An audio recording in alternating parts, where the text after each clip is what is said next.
Here's your wrestling news for July 14th, 2022, and we're kicking off today with WWE, and this Sunday will mark 2 months to the day that Sasha Banks and Naomi walked out of the May 16th Raw over a creative difference with the planned main event.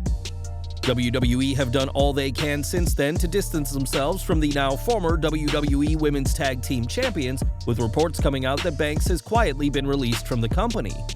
Neither side has confirmed those reports, but there has been a major sign that the boss is indeed gone from WWE. The Chicago Comic Entertainment Expo, or C2E2, have confirmed that Banks will be appearing at their upcoming convention in August, but did so in a very interesting way. In a tweet, the Expo referred to Banks first as Mercedes Vernando, her real name, and also highlighted her work outside the ring, namely her role as Koska Reeves on the Disney Plus hit The Mandalorian.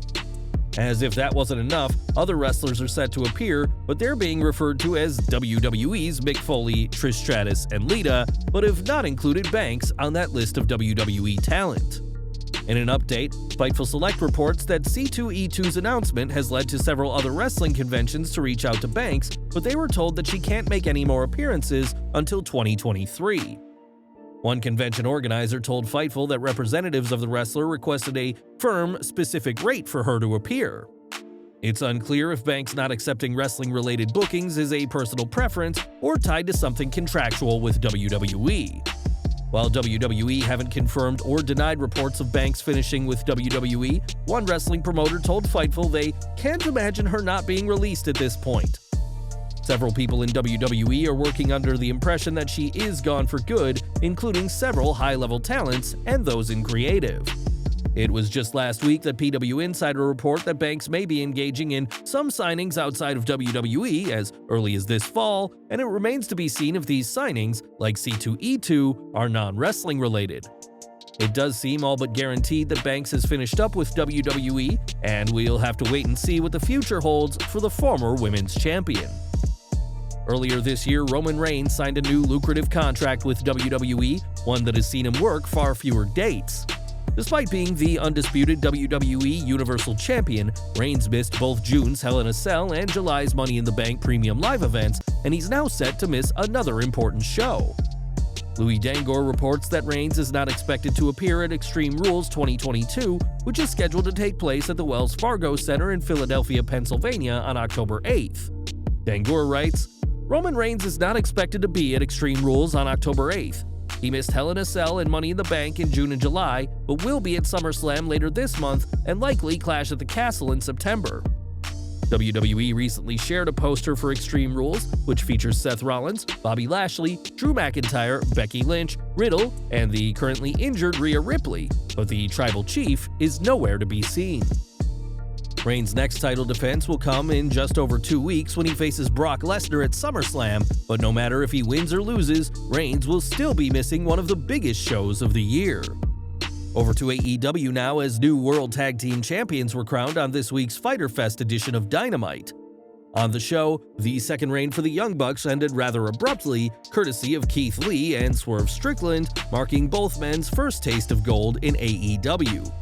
After the show went off the air, Lee addressed the fans at the End Market Arena in Savannah, Georgia, and spoke about the personal issues he's endured this week. I thank you all so very much. Swerve, I thank you from the bottom of my heart. I have only 3 people in my world that I consider to be extremely close to me. One of them I've known for about 2.5 decades. My friend, his name is Lascelles King, and I've known him since 1998. I found out a little while ago that there's a chance he may have cancer.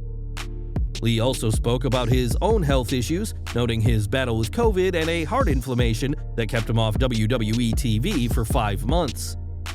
As most of you know, last year I nearly died. I didn't say a word until the threat was gone and passed. There's not much you can do to me to rattle me against me. But when it comes to the people I love, I found out 2 days ago that my friend has stage 4 colon cancer, and I dedicated this match to him and another buddy of mine. The fact is, I don't care if we won or lost, this is a brotherhood, and I'm devoting my everything to that. So Lascelles King, this is more than just a victory for me, more than just a victory for our story. This, sir, is a victory for you and a statement of my goddamn love. Before Dynamite, Lee did state that he had received some less than stellar news in a tweet, which clearly turned out to be his friend's diagnosis. Fighting cancer, especially stage 4 colon cancer, is difficult for anyone to go through, but it'll be made that bit easier with great friends like Keith Lee. In March, Big E suffered a broken neck during an episode of SmackDown when a suplex outside the ring went horribly wrong. Despite his injury, Big E has been able to avoid having surgery, and his recovery process has been incredibly rapid.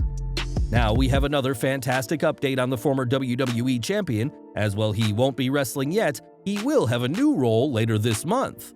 Speaking to Mark Raimondo of ESPN, Big E said that he will be evaluating talent at the upcoming tryouts during SummerSlam week.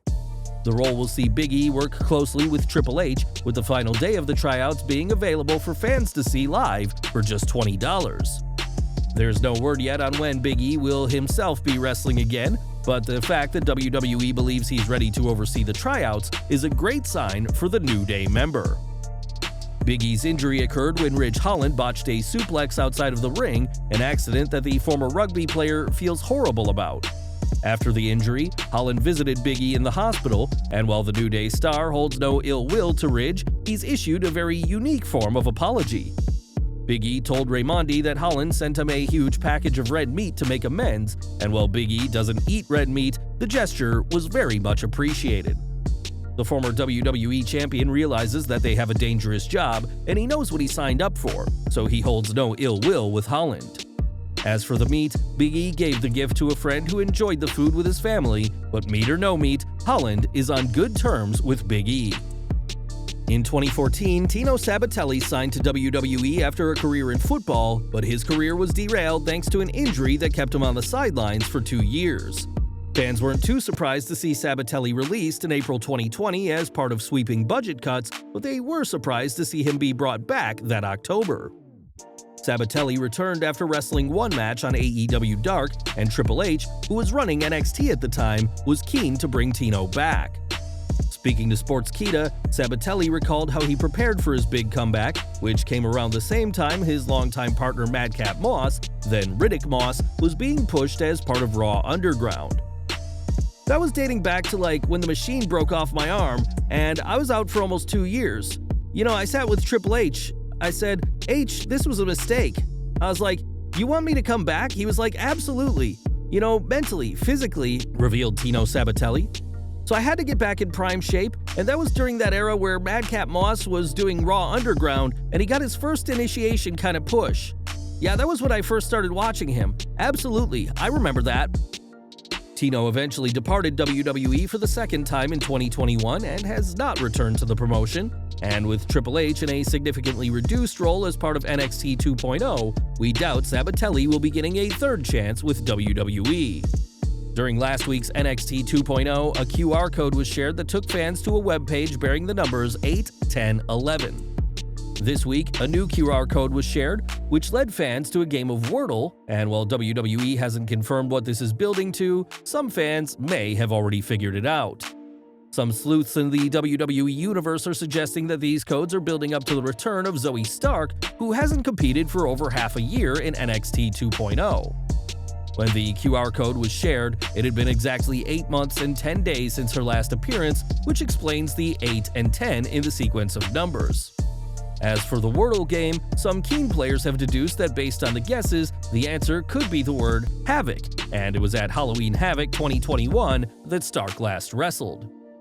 It was during the Scareway to Hell ladder match that Stark suffered a torn MCL/meniscus, which has kept her out of action for months. But it appears that these clues are all building up to the return of the former NXT Women's Tag Team Champion. Now, Jesse Ventura is a legend of wrestling and has several major film roles to his name, but these days, the former governor of Minnesota is fixated on conspiracy theories. Ventura has hosted several TV shows about conspiracy theories, and his latest gig came at the American arm of one of Vladimir Putin's Russian propaganda outlets. Ventura's show, The World According to Jesse, was hosted on Russia Today, which is considered to be one of Putin's top propaganda networks. The channel has been pulled from most major TV producers in the wake of Russia's attack on Ukraine, as the channel has reported in the past that the invasion isn't happening and that Ukraine attacked Russia first. Despite working for Puttin, Ventura has said that he has been granted full creative control and told Chris Jericho on the Talk is Jericho podcast that he met with Puttin and Mikhail Gorbachev before he signed a deal. He added, "He came to me, held his hand out, said, 'Thank you, Governor,' called me by my title, and he said, 'I want to assure you you have total creative control and there will never be any interference in your show.' And I said, 'Thank you, Mr. President.' And Chris, I have to tell the truth, for 4 years they never interfered in my show at all. He was a man of his word, so I can only judge him by my relationship with him, and I'm trying to figure out who this guy is today. What in the hell happened to him? Because I got the feeling when I met him, he truly wanted to be our friend. That was the vibes I got from him, and you know me, Chris, I'm not too far off with my vibes, but this guy, whoever Puttin is now, either he worked me like hell, and working a wrestler is tough to do." Ventura did go on to say that he does not agree with Putin's invasion and is vehemently against it, an interesting take from someone who is happy to take the controversial president's money for years. If you listen to WWE's PR team, the sports entertainment juggernaut has never been doing better, which their hand-picked numbers will prove. WWE is always quick to tout how much content of theirs is streamed online every month, but there may be another reason behind these figures. Speaking on the Legion of Raw, former WWE writer Vince Russo said that WWE focuses on their streaming service to avoid criticism of the ratings. He said, "Bro, I think they want to go to a streaming service because if they go to a streaming service, there's no such thing as ratings anymore, and the ratings are what killed the WWE. Every time the ratings is brought up, they can't defend that." It's clear that the ratings have fallen drastically in recent years, but WWE's product may not be entirely to blame for that. As people around the world change their watching habits, TV ratings across the board are falling as viewers turn off standard TV in favor of streaming sites. But as far as Russo is concerned, WWE will do anything to not talk about their ratings. And we're ending with Naomi, who, like Sasha Banks, was also suspended in May and has teased leaving WWE. Unlike Banks, no reports have come out that Naomi has already left the company, but her latest tweet seems to be a dig at the promotion. On Twitter, Naomi shared a quote reading, "Anything that costs you your piece is too expensive," and fans quickly said it was referencing WWE's treatment of her. Suspending her without pay, calling her unprofessional on TV, and stripping her of the women's tag team titles, WWE has certainly cost Naomi her piece, and it may be that staying with WWE simply is not worth it for the glow. Well guys, that's our news for today. Please share your comments below. Also hit the like button, subscribe to our channel, and hit the bell icon to receive all notifications. And as always, thanks for watching.